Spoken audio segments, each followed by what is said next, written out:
कृष्णा कृष्णा हरे हरे हरे राम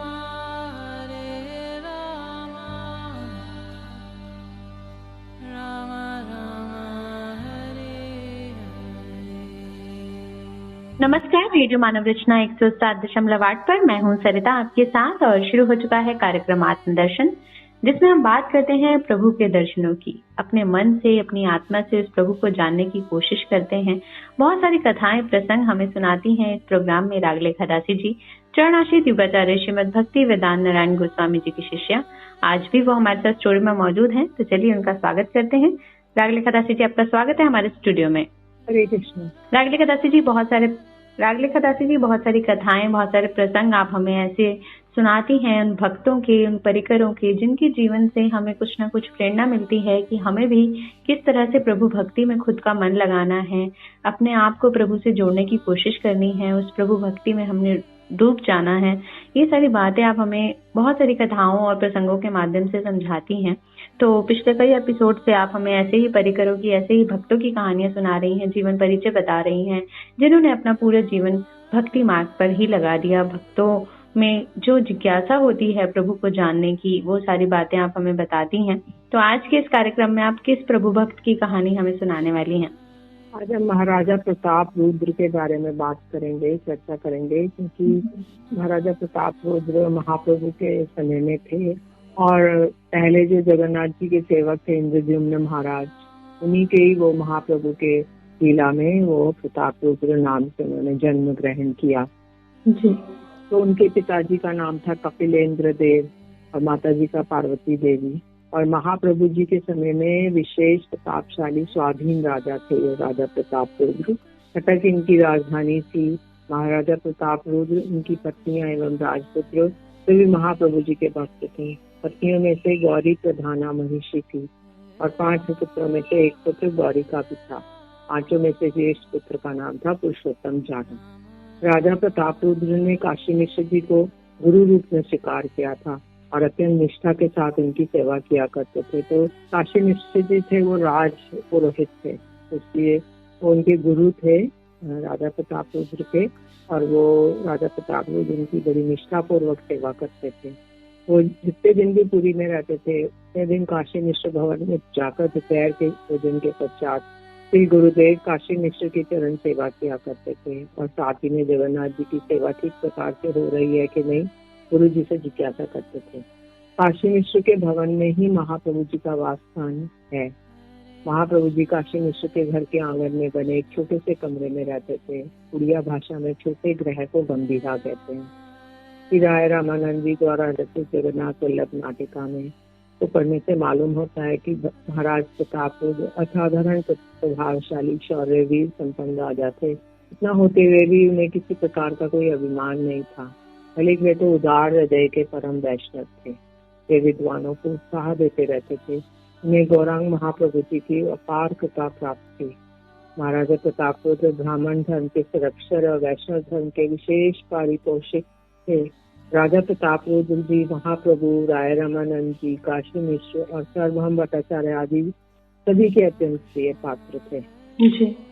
ऐसा कहा जाता है कि महाप्रभु जी वृंदावन जाएंगे, ये सुनकर प्रताप रुद्र जी विरह में एकाकर हो गए और उन्होंने चैतन्य महाप्रभु जी की एक लकड़ी की मूर्ति प्रकट की और 64 पंडों से उस मूर्ति की सेवा का भार सौंपा और उसके लिए काफी जमीन भी दान की। पुरी के राजमहल में अन्यान्य मूर्तियों के साथ गौर नित्यानंद और गौर गदाधर जी की मूर्तियां भी विराजित थी। उस समय राजा प्रताप रुद्र का राज्य वर्तमान आंध्र प्रदेश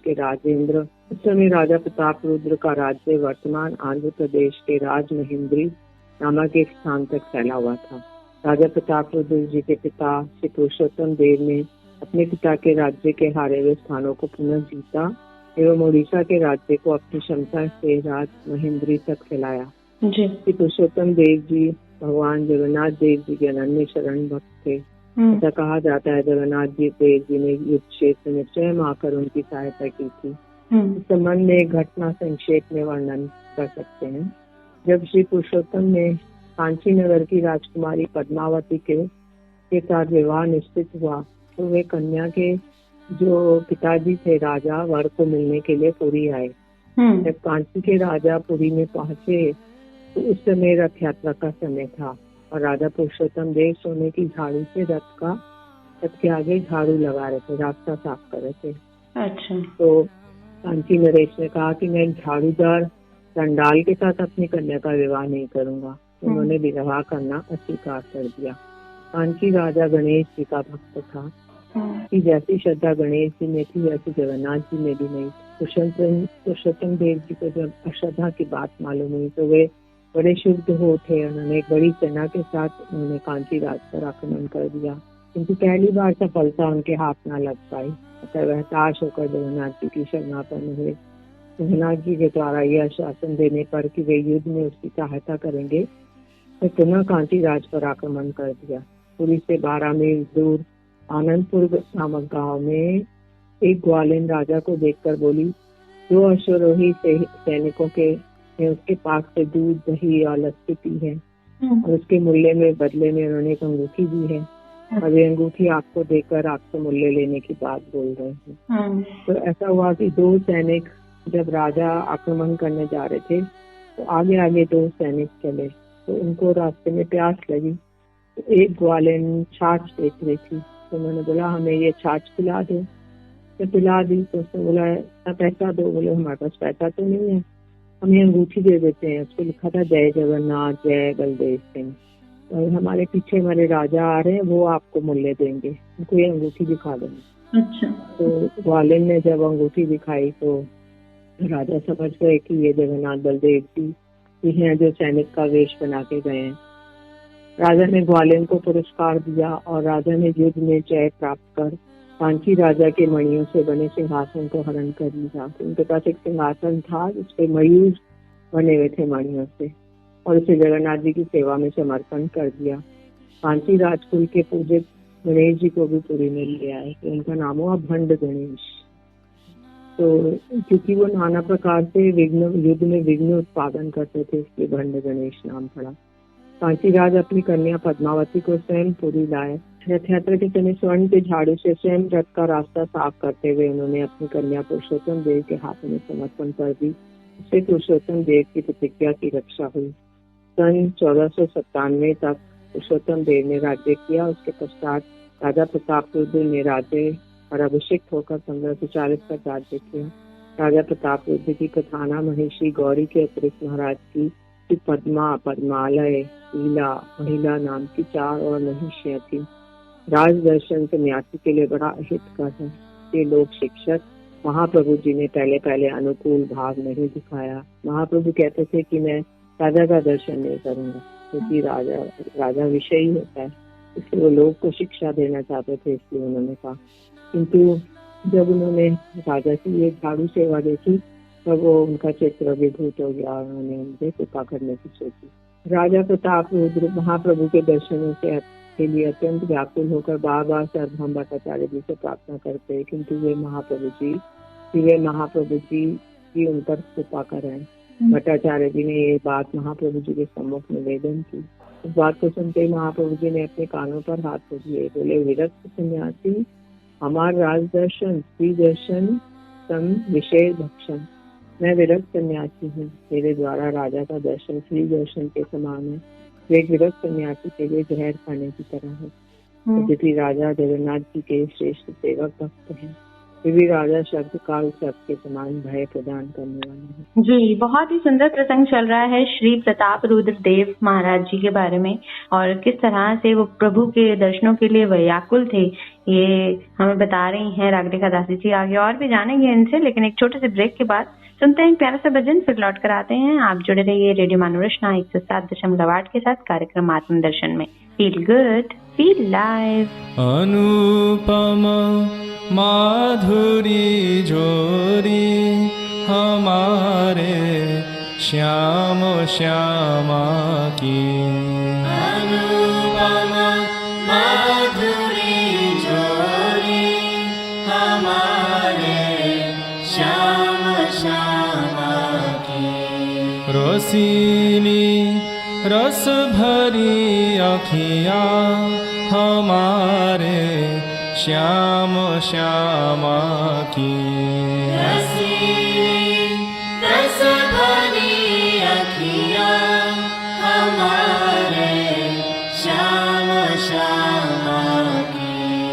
अनुपमा माधुरी जोरी हमारे श्याम श्यामा की। अनुपमा माधुरी जोरी हमारे श्याम श्यामा की। रसीली रस भरी अखियाँ हमारे श्याम श्यामा की।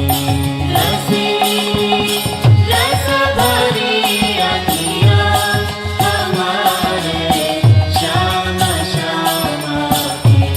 छबीली है अदाबा की सुघर सूरत मधुर बतिया।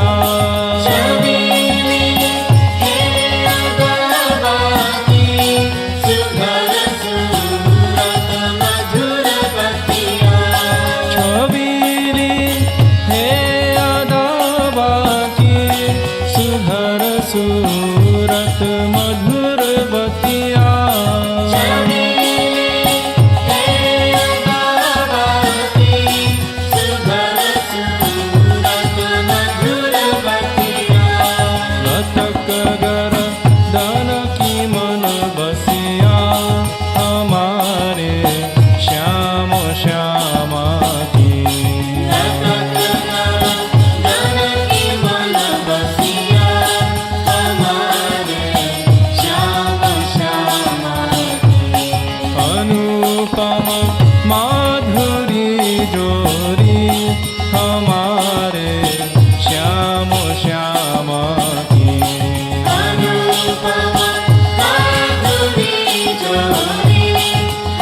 श्यामा की। अनुपमा माधुरी जोरी हमारे श्याम श्यामा की। रसीली रस भरी अखियाँ हमारे श्याम श्यामा की। रसीली रस भरी अखियाँ हमारे श्याम श्यामा की। रसीली रस भरी अखियाँ हमारे श्याम श्यामा की। रसीली रस भरी अखियाँ हमारे श्याम श्यामा की। हमारे श्याम श्यामा की। हमारे श्याम श्यामा की। हमारे श्याम श्यामा की। हमारे श्याम श्यामा की। हरे कृष्णा कृष्णा कृष्णा हरे हरे, हरे राम राम राम हरे हरे। स्वागत है दोस्तों आप सभी का एक बार फिर। आप सुन रहे हैं रेडियो मानव रचना 107.8। मैं हूं सरिता आपके साथ और कार्यक्रम है आत्मदर्शन, जिसमें हम जान रहे हैं रागलेखा दासी जी से आज महाराज श्री प्रताप रुद्र देव जी के बारे में। बहुत ही सुंदर प्रसंग चल रहा है और किस तरह से दर्शन हुए प्रभु के श्री प्रताप रुद्र देव जी को, तो रागलेखा दासी जी हमें बता रही हैं। जी रागलेखा दासी जी। एक बार राजा प्रताप रुद्र राय रामानंद और अपने मित्रों के साथ पुरुषोत्तम धाम में आए। महाप्रभु जी के दर्शनों के लिए राजा की प्रबल उत्कंठा जानकर राय रामानंद जी ने महाप्रभु से मिलकर उनके प्रति राजा की प्रगाढ़ प्रीति की बात बताई और कहा कि राजा ने संपूर्ण मासिक वेतन के साथ राज कार्य से निवृत्ति प्रदान कर मुझे आपके नजदीक रहने का सुअवसर प्रदान किया। तो राय रामानंद जी उनके मंत्री थे और उन्होंने उनको कहा कि आप मंत्री पद से इस्तीफा दे दीजिए, किंतु मैं आपको संपूर्ण वेतन देता रहूंगा और आप महाप्रभु जी का शांत कीजिए। राजा के इस प्रकार प्रेम आरती और भक्ति सेवा की बात सुनकर महाप्रभु जी ने कहा, तुम्हारे ये एक प्रीति है ले राजा, यही गुण कृष्ण तारे कोरी दे अंगीकार। तुम्हारे प्रति जो राजा की इतनी श्रद्धा हुई है उसी गुण से संतुष्ट होकर कृष्ण से अंगीकार करेंगे। ये में भक्त जना पार्थ नामे भक्ताश्च ते जना मद भक्तांच ये भक्तास्ते मैं भक्तमा मता। हे अर्जुन, जो लोग मेरे भक्त के रूप में अपना परिचय देते हैं वे मेरे वास्तविक भक्त नहीं हैं, किंतु जो मेरे भक्तों के भक्त हैं वे ही मेरे वास्तविक भक्त हैं। जी जी। राजा प्रताप रुद्र को सर्वभौम भट्टाचार्य जी से जब ये मालूम हुआ महाप्रभु राजा का दर्शन नहीं करेंगे, तो यदि उन्हें बार बार इसके लिए कहा गया तो वे स्थान को छोड़कर कहीं और चले जाएंगे। तब वीर व्याकुल अंतकरण से अदित्य खेद के साथ राजा ने कहा, पापी नीच उद्धारे पे तार अवतार जगाए मदाए करिया चेन उद्धार। पापी नीच लोगों के उद्धार के लिए उनका अवतार हुआ है महाप्रभु का। उन्होंने जगाए मदाए का भी उद्धार किया है। प्रताप रुद्र छाड़ी करीबे जगत निस्तार, ये प्रतिज्ञा करी करिया छेन अवतार। और उन्होंने ये प्रतिज्ञा की है कि प्रताप रुद्र को छोड़कर बाकी सबका उद्धार करेंगे, किंतु यदि उनकी ऐसी ही प्रतिज्ञा है तो वे मेरा दर्शन नहीं करेंगे। तो मेरी भी प्रतिज्ञा है कि मैं उनके बिना जीवन का त्याग कर दूंगा। यदि मैं महाप्रभु की कृपा रूपी धन को प्राप्त नहीं कर पाया तो मेरा राज्य और देह सब कुछ बेकार है। राजा प्रताप रुद्र की ऐसी व्याकुलता को देखकर वासुदेव सर्वभौम भट्टाचार्य ने उन्हें महाप्रभु से साक्षात्कार करने का उपाय बता दिया। जब महाप्रभु जी रथ के आगे नित्य कीर्तन करते हुए भक्तों के साथ पुष्प ध्यान में प्रवेश करेंगे, तब आप अपने राजवेश को त्याग कर साधारण वस्त्रों में वहाँ प्रवेश करना और महाप्रभु जी को राज पंचाध्याय का एक श्लोक सुनाना, क्योंकि वे बाह्य ज्ञानहीन अवस्था में ये श्लोक सुनकर प्रेमाविष्ट हो जाएंगे और प्रेमाविष्ट होकर वे अवश्य ही तुम्हारा आलिंगन करेंगे। ये मंत्रणा सुनकर राजा को आश्वासन मिला। दक्षिण देश भ्रमण करने के पश्चात महाप्रभु जी जब वापस पुरुषोत्तम धाम आए तो राजा प्रताप रुद्र ने पुनः एक पत्र के द्वारा वासुदेव सर्वभौम जी से निवेदन किया। तब सर्वभौम भट्टाचार्य ने वह पत्र भक्तों को दिखाया, जिससे प्रताप रुद्र की महाप्रभु जी के प्रति असीम भक्ति देखकर सभी भक्त विस्मित हो गए। राजा ने लिखा, प्रभु मैं योग्य अयोग्य सब बातें आपसे निवेदन करना चाहता हूँ। राजा का कहना है कि यदि मुझे महाप्रभु जी के दर्शन नहीं हुए तो मैं योगी बन जाऊंगा, कानों में मुद्राएं डालकर अधिकारी बन जाऊंगा, क्योंकि श्री गौरहरि के बिना राज्य के भोग भी मेरे चित्त को नहीं सुहाते हैं। राजा अपने मुखमंडल को जी भर कर देखना चाहता है, आपके मुखमंडल को, और एवं श्रीपाद पद्म को हृदय में धारण करना चाहता है। यद्यपि प्रताप रुद्र की व्याकुलता को सुनकर महाप्रभु जी का मन कोमल हो गया, तथापि लोक शिक्षा के लिए मन को कठोर करते हुए उन्होंने कहा कि परमार्थ विचार से सन्यासी के लिए राजा का दर्शन करना मना है। यदि ऐसा निश्चित कार्य किया गया तो सबसे पहले दामोदर पंडित ही मेरी समालोचना करेंगे। महाप्रभु जी की ऐसी बातें सुनकर दामोदर पंडित ने कहा, प्रभु आप स्वतंत्र भगवान है और कर्तव्य अकर्तव्य सब जानते हैं। मैं तो एक शूद्र जीव हूँ, मुझमें क्या सामर्थ्य है कि मैं आपको उपदेश दे सकूं, किंतु ये मैं जानता हूँ कि हम सब ये देखेंगे कि आप स्वयं उसे दर्शन देंगे और उनसे मिलेंगे। इनका कारण ये है कि राजा आपसे स्नेह करता है और आप केवल मात्र स्नेह के अधीन हैं। उसका स्नेह ही उसे आपके चरणों का स्पर्श करा देगा।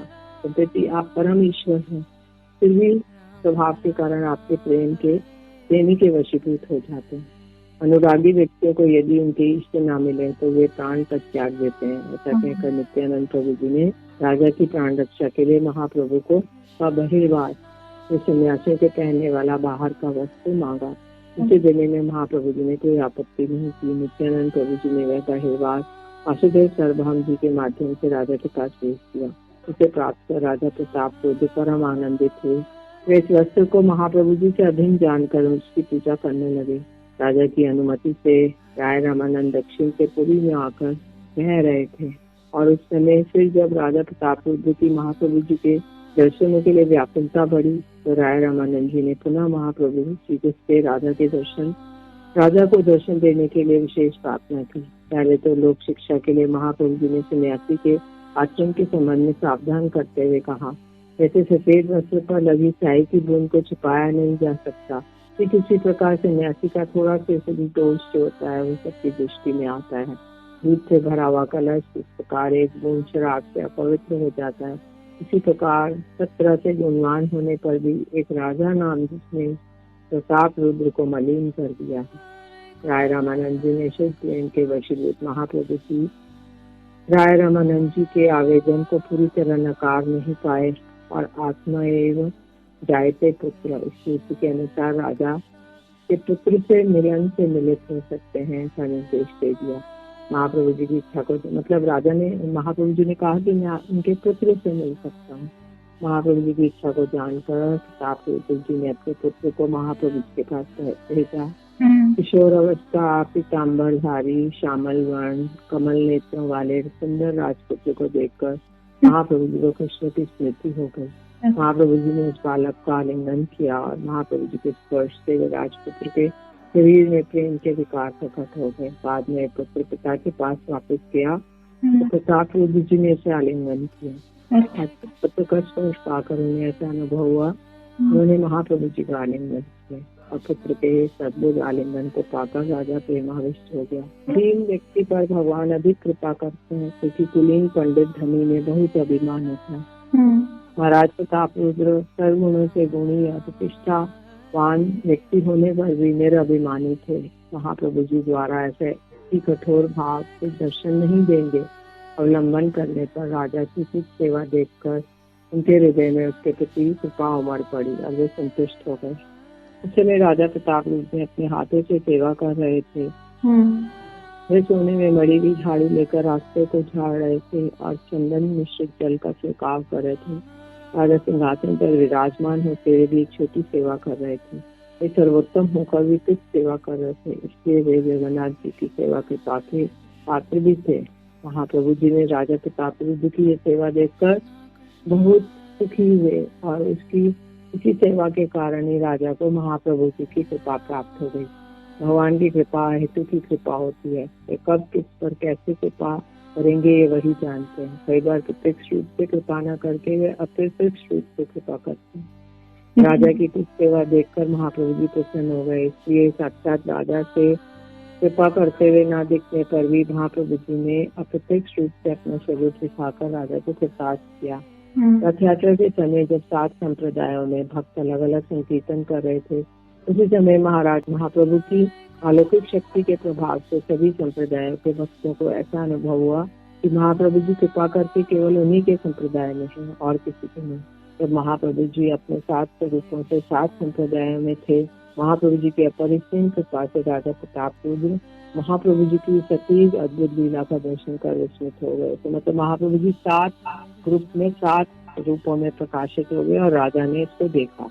महाप्रभु जी की जब स्वयं रथ के सामने नृत्य करने की इच्छा हुई तो उन्होंने 7 संप्रदाय के भक्तों को एकत्रित कर लिया। महाप्रभु जी की रक्षा के लिए भक्तों के 3 घेरे डाले गए। पहले घेरे में नित्यानंद प्रभु, दूसरे में काशीश्वर पंडित और मुकुंद भक्त, और तृतीय घेरे में राजा प्रतापरुद्र और उनके गण थे। राजा प्रतापरुद्र अपने सेवक हरिचंदन के कंधे पर हाथ रखकर प्रेम विवल चित्त से महाप्रभु जी के नृत्य का दर्शन करने लगे। इसी समय श्रीवास पंडित राजा के सामने आकर खड़े हो गए। प्रेम भाव के कारण वे ये नहीं समझ पाए कि उनके कारण राजा को महाप्रभु जी के दर्शनों में बाधा हो रही है। इसी समय राजा के सेवक हरिचंदन ने हाथ से बाहर श्रीवास जी को एक तरफ होने के लिए कहा तो श्रीवास जी ने क्रोधित होकर जोर से एक थप्पड़ हरिचंदन को दे मारा। इससे पहले कि हरिचंदन को जवाब देते राजा ने उसे रोकते हुए कहा कि तुम बड़े भाग्यवान हो, तुम्हें ऐसे भक्तों का हाथ का स्पर्श प्राप्त हुआ। ऐसा तो मेरे भी भाग्य नहीं, तुम तो कृतार्थ हो गए। महाप्रभु जी की लीला में प्रेम की पराकाष्ठा का भाव, लोक शिक्षा, कृपा का सामंजस्य बड़े ही चमत्कृत रूप में अभिव्यक्त हुआ है। जी, तो बहुत ही खूबसूरत प्रसंग आज श्री प्रताप रुद्र देव जी का रहा कि बहुत सही बात कही कि प्रभु जिसको दर्शन देना चाहते हैं वो किसी भी रूप में दे देते हैं, चाहे वो प्रत्यक्ष रूप में दे, प्रत्यक्ष रूप में दे। प्रभु की कृपा जिस पर जैसी होनी है वो प्रभु ही जानते हैं। और ये प्रसंग बिल्कुल इस बात को हमें समझाता हुआ प्रभु भक्ति की ओर ही ले जाता है।